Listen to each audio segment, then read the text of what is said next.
Friends, welcome back to my channel. कैसे हैं आप सब? होप आप सब अच्छे होंगे। जैसा कि आप सबको पता ही है, हमारी बिजनेस स्टैटिस्टिक्स की सीरीज़ चल रही है, जिसमें आज हम अपना नेक्स्ट टॉपिक पढ़ने वाले हैं, जो कि है डिफेक्ट्स ऑफ डेलिब्रेट और पर्पसिव सैम्पलिंग। डेलिब्रेट और पर्पसिव सैम्पलिंग क्या है? नॉन रैंडम सैम्पलिंग का पहला पार्ट है, जिसका कि मीनिंग हम लोग पढ़ चुके हैं अपने प्रीवियस वीडियो में।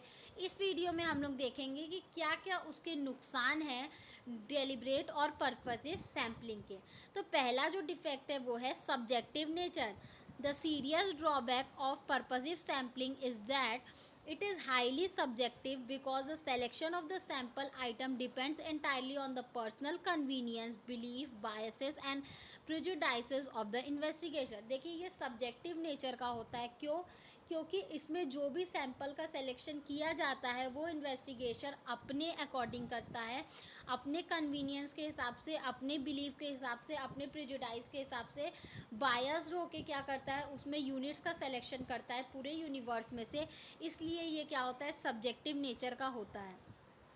Not suitable in large population. If the size of the universe is large, it becomes very difficult to select representative unit on the basis of purposive sampling। ठीक है, देखिए, जब आपके जो यूनिवर्स का साइज़ है वो बहुत ही ज़्यादा जब लार्ज है, तो आप क्या करोगे, पर्पसिव सैम्पलिंग अगर आप सेलेक्ट करते हो, पर्पसिव सैम्पलिंग यूज़ करते हो, तो वो आपका बिल्कुल रॉन्ग प्रूफ होगा और आपका जो रिज़ल्ट होगा वो गलत होगा। ठीक है, तो जब भी आपका कभी भी लार्ज पॉपुलेशन हो, तो उस कंडीशन में आप पर्पसिव सैम्पलिंग यूज़ मत करो। नेक्स्ट है difficulty in calculation of sampling error.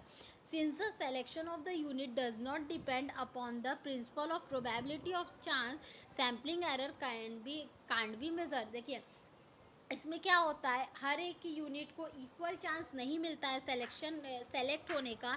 ठीक है, तो इसमें जो सिलेक्शन होता है वो किस पे डिपेंड होता है, इन्वेस्टिगेटर पे डिपेंड होता है। वो अपने रिक्वायरमेंट, अपने कन्वीनियंस, अपने बिलीफ के हिसाब से यूनिट्स को सेलेक्ट करता है।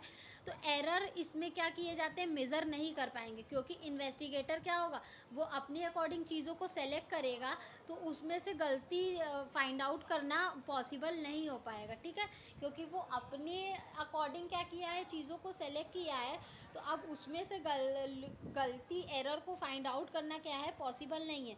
लेकिन वही चीज़ अगर आप क्या करते हो, सिंपल रैंडम सैम्पलिंग यूज़ करते हो, जैसे कि प्रोबेबिलिटी पे या चांस पे जो बेस्ड होता है, जो आपका रैंडम सैम्पलिंग होता है, ठीक है, तो उस कंडीशन में क्या होते हैं, अगर किसी भी तरीके का कोई भी एरर हो रहा हो, तो आप उसको आसानी से फाइंड आउट कर सकते हो। लेकिन ये आप इस कंडीशन में पर्पसिव सैम्पलिंग में नहीं कर सकते हो, क्योंकि यहाँ इन्वेस्टिगेटर जो होता है वो अपने अकॉर्डिंग चीज़ों को सेलेक्ट करता है, और उसमें से गलती निकाल पाना, अगर कोई गलती हो भी रही है, ठीक है, तो वो क्या करेगा, उसको हाइड कर देगा। तो उसकी गलतियों को ढूंढना क्या होता है, पॉसिबल नहीं होता। इसलिए इस कंडीशन में आप क्या कर सकते हो, एरर फाइंड आउट नहीं कर सकते हो। तो ये बेसिकली कुछ हमारे डिफेक्ट्स है डेलिब्रेट और पर्पसिव सैम्पलिंग के। होप आपको ये टॉपिक समझ में आया होगा। फिर भी किसी को कहीं कोई भी प्रॉब्लम हो, तो आप मुझे कमेंट सेक्शन में कमेंट करके पूछ सकते हैं। Thank you so much. Please like, subscribe and share my channel. किसी को इस सब्जेक्ट या किसी भी सब्जेक्ट के नोट्स परचेस करने हो, तो आप मेरा डिस्क्रिप्शन बॉक्स चेक कर सकते हो। Thank you.